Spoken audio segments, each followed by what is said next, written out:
Hey guys, Lachlan here from Nerds of the West, and this is a very special episode where I'm going to run through 5 of my favorite games. Now, they're not my 1, 2, 3, 4, 5. They're not like 5 is not better than 1, 1's not better than 5. I'm just going to go in any random order. These are just 5 of like my favorite games. Now, all of the nerds here are going to be doing it, so don't forget to like and subscribe so you can find out what Tom likes, what Beck likes, what Billy hates, what Chris likes. I'm sure Chris's favorite game is going to be Magic, but it's not really a board game, so it's not going to count. Anyway, let's get into it, and I will go through my first game that I really enjoy. So firstly, I would like to say that Clank is one of the prettiest games that I have ever played. It is not the best deck building game I've ever played, but it is one of the best games I've ever played that incorporates deck building and character movement around the board. So I think that's what makes Clank so unique in comparison to other deck building games like Dominion. Dominion, you just build your deck, you play your cards out, you get your reward at the end. Dominion is a fantastic game, but in this game, you need to build your deck from the market, buy more cards, so all those things that Dominion has, plus you need those cards to be able to move your adventurer around the dungeon so that you can get as far as you want, push your luck, get the treasure, while everyone else is doing the same thing, and get out of there. It has deck building, it has combat, it has adventure, it has push your luck, and it also has a dragon that chases you out of the dungeon as well. And there is always the catch that, you know, maybe you don't make it out of the dungeon and you end up dying, and that whole 40 minutes was worthless and meant nothing because you ended up dying and only one person made it out alive. And that's what makes it so exciting, is that you have to make it out and your life depends on your ability to build a good deck. That's what makes Clank so good. I mean, there are other versions of the Clank as well. If you don't want to jump in and play the original Clank, I love the fantasy aspect of the original Clank. Clank in Space is fantastic, and I really want to try some of the other ones. So that's a testament to the franchise itself that they've got other versions out there. But I really enjoy Clank, and I really enjoy the card drafting adventure. Another one of my favorite games is Race for the Galaxy. Now, I originally played Roll for the Galaxy, which is what got me into Race for the Galaxy, and Roll for the Galaxy was amazing. I love dice, and I'm surprised I don't actually have more dice games in here, considering that people know that I love dice and the aspects of them when they're incorporated into gameplay.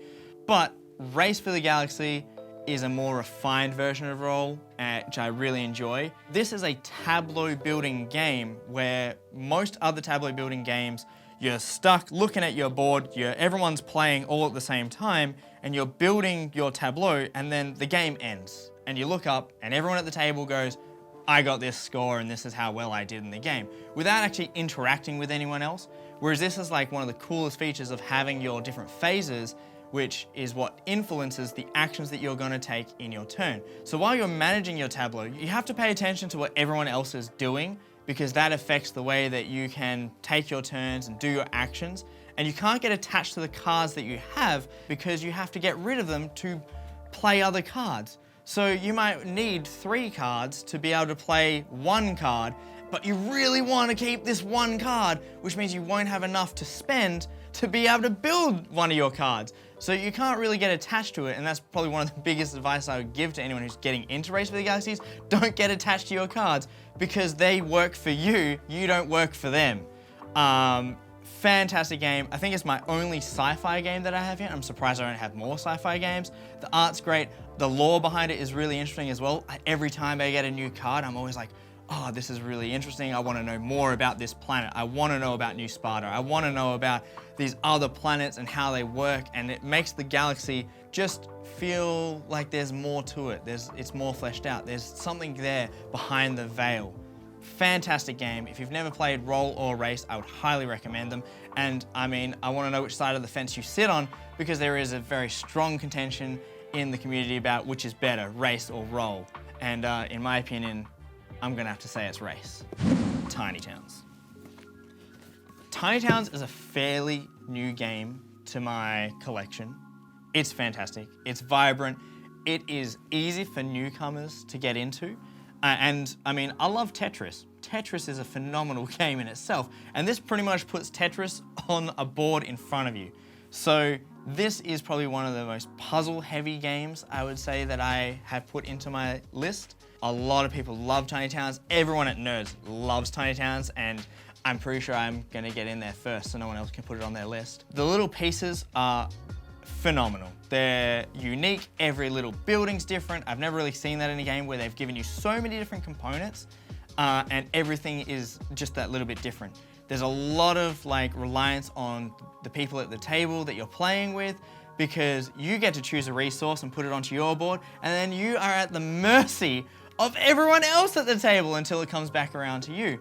And I love that. I love that you've got one turn to do something, and then for the rest of it, you're just relying on the other people at the other side. You're staring at them, you're pleading with them not to give you a wheat, anything but a wheat. And there's so many moments where everyone's sitting at the table and they go, why? Why have you done this to me? And it's such a loving, fun, friendly little game about little creatures or forest dwellers making little towns.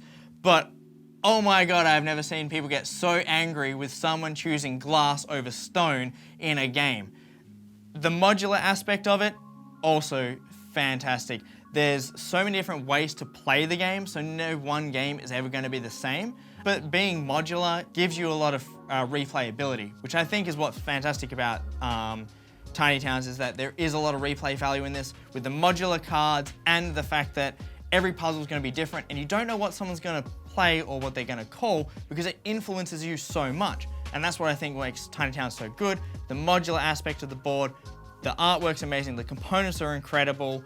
I don't think I've ever had a bad game. This next one is a much smaller game.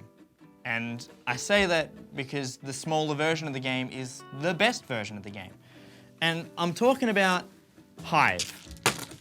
While it comes in a full board game version or in a box and you've got bigger pieces, the Pocket Edition is really the masterpiece. The fact that you can put it in your bag, take it anywhere you want, it is basically the 21st century chess. You can play it anywhere because you don't need a board. If you've got your bag full of Hive pieces, you can play this game with anyone, anywhere, any skill level. It is a testament to what board games can be, and it's also simple to play but hard to master. The different movements, the different mechanics. Being that it's such a strategically heavy game like chess but without the board is what makes it so good, because you have to figure out every time you play how you're going to win. There's always a different maneuver that you can take, there's always a different opponent that you're going to play against, and I mean, I forgot to mention one of the best parts is that it's a two-player game. This is one of the only two-player games that I've put into my list, so you can play it with your partner, with a family member, with your sister, your brother, whoever it is. It's so simple, you can put it in your bag and you can take it anywhere. This is a testament to what future board games could be, and again, simple to pick up but hard to master. It is such a hard thing for other board games to really get behind, but it's just fantastic. The pieces, God, I love the pieces. Lastly, but not least, we have a Kenneth Spiel-Diaries winner. Now, I didn't pick it because it was a Kenneth Spiel-Diaries winner. I picked it because I love this game. It was probably in the infancy of my board game career when I first got into it. This is one of the first games that got introduced to me. And it has the wackiest movement system I have ever seen in a game. The fact that you have to pick up all of your tokens and drop off one, and then the next movement you're going to move to somewhere else and drop off another one, and then when you run out of tokens, you have to backtrack where you have been. You always have to be worrying about what other people are doing, because you might have one plan forward and you might have a second plan, but someone's going to take that. So you need to have contingency plan after contingency plan after contingency plan. And I know there's some people that I've played with that hate it because people keep taking or are one step ahead of them, preventing them from even being able to get their foot in the door. But it is incredible. I mean, the fact that it's got the Kenneth Spiel-Diaries award speaks for itself. Expansions are fantastic as well. It's such a good balancing act for movement around the board, working around everyone and then working back the way you came. So there's this just spaghetti of players running around this market, and an economy to make sure that you're not giving up your position for other players. So it is very cutthroat, and it plays differently every time because you've got the modular board. You might have the fountain in a different spot. You might have the spice market in a different spot. An incredible game. I could not recommend Istanbul enough, and it is moderately heavy, and I think that's what makes it good, that it's like the more you play it, the easier it will get, but the people will make it harder to undercut them in some way. And I'll never forgive it for beating Concordia. Oh yeah, and it beat out a bunch of games as well. So that was my 5 favorite games. It was really hard to choose them. There are so many other games that I could have chosen, but I had to narrow it down to just 5, and I'm sure that I've picked one over something else that I really, really enjoyed. But if you want to see the other nerds, then stay tuned here. So like, subscribe, and you can find out maybe I missed a game that you really enjoyed, but Tom really loves, like Concordia or Battlestar Galactica. You know. Stop spoiling my list and finish the video. So yeah, if you want to see more of this and you want to see more of our top 5, then like, subscribe, or head over to twitch.tv/Nerds of the West, where we play these games live and we can hang out with you. So let us know, what's your favorite game? What did we miss? I've been Lachlan, and you've been watching Nerds of the West.